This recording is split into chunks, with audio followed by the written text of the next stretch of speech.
ఓం శ్రీ శివాయ గురవే నమ. శ్రీ మహాగణాధిపతయే నమ. శ్రీమదాంధ్ర మహాభారతం కవిత్రయ విరచితం శాంతి పర్వం తృతీయాశ్వాసం. కృతికర్త తిక్కన సోమయాజి. అమృతవర్షిణ ధారావాహిక 284వ రోజు తత్వదర్శిని కార్యక్రమానికి ఆధ్యాత్మిక ప్రవచకుల మీద ఈకొండ చంద్రమౌళి రసజ్ఞులను ఆహ్వానిస్తూ, అయ్యా నేటి వరకు మనం వ్యాఘ్ర గోమాయ సంవాదం అనే ఘట్టంలో ఉన్నాం. పురిక అనే నగరాన్ని పౌరికుడు అనే రాజు పరిపాలిస్తూ ఉన్నాడు. అతడు క్రూర కర్ముడు. ఫలితంగా మరో జన్మ అతను నక్కగా పుట్టాడు. సరే, పూర్వజన్మ జ్ఞానం ఉంది కాబట్టి ఇకపై నేను బుద్ధిగా బ్రతుకుతాను, ఈ మాంసాహారం నాకు అక్కర్లేదు, తపస్సు చేసుకుంటాను, హాయిగా నన్ను నేను ఉద్ధరించుకోవాలనే జ్ఞానం కలిగింది. ఒక దెబ్బ తగిలింది కదా. సరే, ఆ విధంగానే ఉంటే ఆ అడవిలో ఓ పెద్ద పులి, రాజు, అడవికి రాజు కదా, ఈ విషయాన్ని గ్రహించి పిలిపించుకున్నాడు. తనకి సేవ చేయమన్నాడు, తన దగ్గర ఉండమన్నాడు, తనకి ధర్మబోధ గావించమన్నాడు. సరే, మంచిదని ఉన్నది. తోటి నక్కలో ఆ రాజుకి, ఆ వ్యాఘ్రానికి, ఈ నక్కకు ఉన్న స్నేహానికి కుళ్ళుకొని ఆ పులి తినేటువంటి మాంసఖండాలను ఈ నక్క యొక్క ఆ గుహలో పెట్టేసి ఇదంతా దొంగ అని ఎగేసి చెప్తాయి ఎక్కించి. అప్పుడు ఆ పులి వచ్చి చూసి నిజమే అని దీన్ని చంపేద్దాం అనుకుంటుంది, నన్ను మోసం చేసింది కదా అని. అప్పుడు ఆ పులి తల్లి బుద్ధి చెబుతుంది, నువ్వు సరిగా విచారించకుండా శుద్ధంగా ఈ రకమైన నిర్ణయాలు చేయటం తప్పు. నువ్వే పిలిపించుకున్నావు, నీకు నచ్చకపోతే వదిలేయి, అంతేగాని సరైన నిర్ణయం కాదు నేది అని చెప్తే, వంచకుల మాయలో పడరాదయ్యా, ఆవిడకి ఏం అవసరం, ఆ నక్కకు నీ దగ్గరికి వచ్చి అబద్ధం చెప్పాల్సిన అవసరం ఏముంటుంది? పోనీ చెప్పిందే పో, దాని బ్రతుకు అది బ్రతుకుతుంది, నీకేం కర్మ. ఆ కారణం చేత నీకేమన్నా ఆహారం కోసం వేటాడటం కాదు కదా, పగబట్టి చంపటం ఎందుకు, తప్పని చెప్తుంది. తల్లి బోధనలతో తనను తాను సంస్కరించుకుంటాడు పులి. ఆ నక్కను మళ్ళీ హక్కును చేర్చుకుంటానంటే నక్క తన స్థాయి ఎరిగి పులితో, అయ్యా నమస్కారం, స్నేహం మీతోటి ప్రమాదకరమో అని నేను గ్రహించాను, నా దారిన నేను వెళ్ళిపోతానయ్యా, కాబట్టి నన్ను మన్నించు, ఇంతటితో నన్ను వదిలిపెట్టని చెప్పని వెళ్ళిపోతుంది. నిరాహార దీక్షతో అది పైలోకాలకు వెళుతుంది. ఇంతవరకు నిన్న మనం చెప్పుకున్నాం. అయ్యా నేడు స్వామిని నుతించే ఓ చిన్న ప్రయత్నం. ఈ ఘట్టం ధర్మాధర్మ విచక్షణతో కూడుకొని ఉన్నది కనుక, వామన రూప ధర్మ బీజమవో త్రివిక్రమసార మహత్తువో సుమనస్క షోడశ ఋత్విజ సాంధ్ర మర్మనుతివేత్తవో నమస్సులందించి ధర్మ రూపంబుల ప్రవచింతు కావరా ప్రభో సుమధుర వాగ్విలాస వైభవ శక్తులియవే గోపాలకానందన.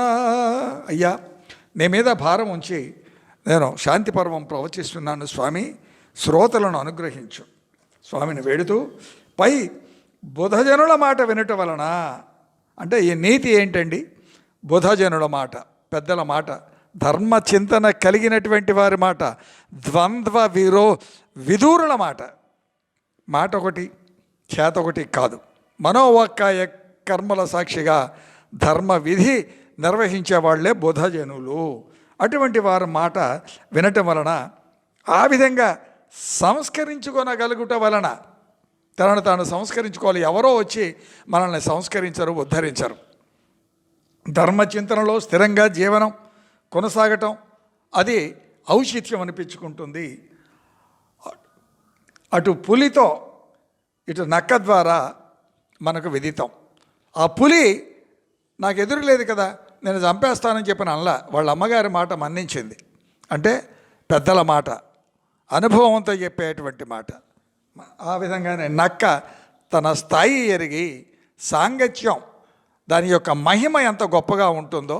ఎందుకు మనిషి సాంగత్యముతోనే బ్రతుకుతూ ఉంటాడు. అవి అరిషడ్ వర్గాలు కావచ్చు, సమాజం కావచ్చు, సాత్వికతలు కావచ్చు, త్రిగుణములు కావచ్చు, త్రిగుణాతీత జీవన విధానం కావచ్చు. కాబట్టి ఆ సంఘాన్ని ఎంచుకునేటప్పుడు ఏ విధంగా ఉండాలి అన్నది ఇక్కడ మనకి నీతిగా మనకు అందుతూ ఉంది. అలాగే పాలకులు వాస్తవిక పరిశీలన కలిగి ఉండాలి. పాలనా రంగంలో సరైన నిర్ణయాలు తీసుకోగలగాలి. బలాబలాలు ఎరిగి తీరాలి. ఎక్కడ తగ్గాలో ఎరిగి చరించాలి. నిటారుగా ఉన్న బలమైన వృక్షం, చిన్న ఉదాహరణ, ఏటి ఒడ్డున ఉంటే అది ప్రవాహానికి కొట్టుకొని పోతుంది. మేము గోదావరి తీరవాసుని కాబట్టి మేము చూసి ఉన్నాం. మహావృక్షాలు ఉంటాయి శాఖలుగా చీరి, కానీ అంత బలమైన వృక్షాలు కూడా ఆ గోదావరి ప్రవాహానికి చీల్చుకొని పడిపోతాయి, అది వెళ్ళిపోతాయి. అదే ప్రవాహంలో ప్రబ్బల చెట్టు ఉంటుంది ఆ గోదావరి ఒడ్డున, అంటే తీగలలాగా వంగి ఉంటుంది, గాలికి ఊగుతూ ఉంటుంది, ఆ ప్రవాహంలో కదులుతూ ఉంటుంది. ఆ ఉండటం వల్ల ఏమవుతుంది, అది బ్రతికి బట్ట కడుతుంది, అది మాత్రం కొట్టుకొని పోదు. అంటే ఏమిటి, దుష్టులకు దూరంగా ఉండాలి, అహంకరించకూడదు, నిటారుగా ఉండటం సరే వృక్షాల్లో వాటి యొక్క లక్షణం. కానీ ఇక్కడ నీతి ఏమిటి అంటే ఎక్కడ తగ్గాలో, ఎక్కడ అడుగు వేయాలో అక్కడ అడుగు వేయరాదో, ఆ విచక్షణ జ్ఞానంతో తనను తను సంస్కరించుకుంటే బ్రతికి బట్టగడతాడు. ఇది దీని యొక్క సారాంశం. ఈ శుద్ధులన్నీ కూడా ధర్మరాజుకు భీష్మాచార్యులు వారు చెప్తా ఉన్నారని మనం చేస్తూ ఉన్నాను. అయ్యా, ఇక అలాగే విద్యలు అవి చతుర్వేదాలు, శిక్ష, వ్యాకరణం, ఛందస్సు, నిరుక్తి, జ్యోతిషం, కల్పం, ఈ 6 వేదాంగాలు. చతుర్వేదాలు విద్య, దానికి శిక్ష, వ్యాకరణం, ఛందస్సు, నిరుక్తి, జ్యోతిషం, కల్పం, ఇవి వాటి యొక్క అంగములు. అలాగే పురాణం, ధర్మశాస్త్రం, న్యాయశాస్త్రం, పూర్వోత్తర మీమాంస, ఇది చాలా లోతుగా తెలిసినటువంటి వాడు మాత్రమే వ్యాఖ్యానాలు అందించగలడు. పూర్వోత్తర మీమాంస, ఈ మొత్తం 14 విద్యలు అంటారు.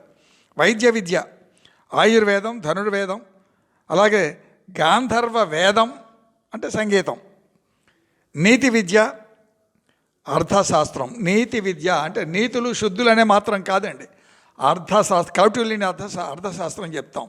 మనకి పురాణాలలో ఉన్నాయి ఉపవేదాలు. శివుడు ముల్లోకాల మేలుకై వీటిని అందించాడు, మనకి సృష్టించి ఇచ్చాడు, అనుగ్రహించాడు. అలాగే శీలవర్తనం, శీలం వలన ధర్మం, ధర్మం వలన సత్యం, సత్యం వలన ప్రవర్తన, ప్రవర్తన వలన బలం, బలంతో సంపత్తి, అన్నింటికీ మూలం శీలమే. అత్యాస అనర్థకారకం. మానవ జీవనంలో శీలము యొక్క ప్రాధాన్యత, పవిత్రత ఎంత ప్రాముఖ్యతను సంతరించుకున్నదో ఈ ఘట్టం మనకు చెప్తా ఉంది. భీష్ముడు చెప్తా ఉన్నాడు, సముద్రంలో కలిసిపోయే నదీ తీరాల యందు ఎన్నో బలమైన మహావృక్షాలు నిటారుగా శాఖోపశాఖలుగా ఉంటాయి అయ్యా, ఆ విస్తరించి ఉంటాయి. గాలికి ఊగిపోయేసానని ఇప్పుడే చెప్పుకున్నాం, ప్రబల వృక్షాలు మాత్రం బ్రతికిపోతాయి, మిగతాయి వేగానికి ఆ వంగ అలాగనే నిటారుగా ఉంటాయి, అవి అలా కొట్టుకొని పోతూనే ఉంటాయి. కాబట్టి జీవన విధానం ఎలా ఉండాలి అంటే ఎక్కడ విక్రమించాలో, ఎక్కడ తగ్గిపోవాలో, ఆ సామదాన భేద దండోపాయములు ఎరిగినటువంటి పాలన, అంటే తనకు తన పాలకుడే కదా, అది రంజిల్లుతుంది. అరెండ్రు పాలు పెంపు ఆత్మీయ శక్తియు నెరింగి మూర్ఖ వృత్తి ఎదురు పడక ఉచిత వృత్తినతని యుద్ధతి మేవడి గడిపి హీన బలుడు సెడక నిలచూ. హీన బలుడు, బలం లేనివాడు, మరి వాడు కూడా ఈ సమాజంలో బ్రతకాలి కదా, అంటే ఆ ప్రబలి తేగే మనకి ఇక్కడ నిదర్శనం. ఆ విధంగా ఉండాలయ్యా. బలహీనుడైనటువంటి రాజు తన బలాన్ని, ఎదుటివారి బలాన్ని తెలియవలే. కేవలం బలహీనుడే కాదు, ఎవరికైనా నేనే బలవంతుణ్ణి అని అహంకరించకూడదు. అహంకరించిన దుర్యోధనుడు ఏమైపోయాడో ఇప్పుడు మనకు తెలుస్తూనే ఉంది. కాబట్టి ప్రతి వ్యక్తిలో బలహీనతలు ఉంటాయి, బలాలు ఉంటాయి. ఆ బలాబలాలు ఎరిగి చరించాలి. ముందు తన లోపాలు తను తెలుసుకోవాలి. అలాగే వైరి బలం ఏ స్థాయిలో ఉన్నదో సరిగా అంచనా వేయగలగాలి. మొండిగా పోరుకు దిగరాదు ఎవరితో కూడా. పోరు అంటే కేవలం కత్తి డాలు పట్టుకొని దిగటమే కాదు. ఇక్కడ అనేక రకాల పోరాటాలు ఉన్నాయి. జీవన పోరాటం ఉంది. సరైన సాధన అవసరం. విద్యార్థి చదువు అది కూడా ఒక మరి పోరే కదా, పోటీ పడాలి కదా, చదవాలి కదా. అలాగే వృత్తి ఇది పోటీయే కదా. పోటీ లేనిది ఎక్కడ, పోరు లేనిది ఎక్కడ. పోరు నష్టము, పొందు లాభము. ఆ పోరు ఎలా ఉండాలి? పోరాటం, జీవన పోరాటం పోరు అంటే. ఆ పోరాటం దేనికి ఉండాలి అంటే సంస్కారవంతంగా ఉండాలి. కాబట్టి వైరి మిడిసిపాటులను దాటవేయాలి. ఎవడన్నా బలవంతుడు ఉంటాడు, వాడు మిడిసి పడతా ఉంటాడు. అందరితో పెట్టుకుంటూ పోతే తెల్లవారిపోతుంది మనకి. ఓ నమస్కారం పెట్టి దూరంగా తొలగిపోతాం. సమయం ఎరిగి ప్రవర్తిస్తే నిలబడగలము. ఇది చాలా ముఖ్యం. ద్వంద్వాలకు అతీతంగా ఉండాలి పాలనా యంత్రాంగం. రాజు అని చెప్తున్నాడు ఇక్కడ, నిర్ద్వంద్వంగా చెప్తున్నాడు. కాబట్టి ఒక సమాజానికి ఒక నీతి, ఒక సమాజానికి ఒక నీతి ఉండదండి. పౌరులందరూ సమానులే. దండనీతి అందరికీ ఒకటే కదా. కుర్కుర్ర నీచత్వం కథ నీకు ఎందుకు ఉదాహరణగా చెప్తానయ్యా, వినమంటున్నాడు ఆయన. పూర్వం మహాతాపసి ఒక ఆయన ఉన్నాడట. ఆ ఆశ్రమంలో అన్ని జీవరాశులతో పాటు ఓ కుక్క కూడా విశ్వాసంగా ఆ మునిని సేవిస్తూ ఉన్నది. ఒక తపస్సు చేసుకునే మహాముని ఉన్నారు. ఆయన యొక్క ఆ ఆశ్రమంలో తాపసులకు అన్ని జీవరాశులు అన్నీ కూడా సమానమే కదా, దేని మీద ద్వేషాలు ఉండవు కదా, అవి ఉన్నాయి. అది చూసి ఓ పులి ఆ కుక్కను ద్వేషించింది. ఒకరోజు తన పంజాతో కొట్టడానికి ప్రయత్నం చేసింది. ఆ కుక్క ముని చాటుకు పోయింది. అంటే ఆ పులి కూడా ముని యొక్క ప్రాభవానికి లోనై ఉన్నది. కానీ తన సహజమైనటువంటి క్రౌర్యము ఒక్కసారి పంజా విప్పింది. ఆ విప్పిన పంజాతో ఆ కుక్కను ఒక వేటు వేయబోయింది. ఆ కుక్క ఆ ముని చాటుకు వెళ్ళింది. అంటే శరణు కోరింది అని అర్థం. ఇక్కడ ముని జాలిపడ్డారు. జాలిపడేది సమర్థుడు కనుక ఆ కుక్కను కూడా పులిలేగా మార్చేశాడు. ఓహో, ఇది బలహీనంగా ఉన్నది కుక్క కదా, దీన్ని పులి చంపడానికి వస్తుంది, దీన్ని పులిని చేసేద్దాం, అప్పుడు రెండు సమానంగా ఉంటాయి అనుకున్నాడు. అతను ఉదార బుద్ధి కదా. ఇతర పులులు దీనిని చూసి భయపడసాగాయి. ఎప్పుడైతే ఈ తపస్సు యొక్క ప్రభావం చేత ముని దీన్ని మార్చేశాడో పులిగా, లేనిపోని దీనికి ఎక్కడ లేని గాంభీర్యం, ఆ దర్పం అదంతా సంతరించుకున్నది. సాటి పులులన్నీ కూడా భయపడే అంత టీవీ దీనికి లభించింది.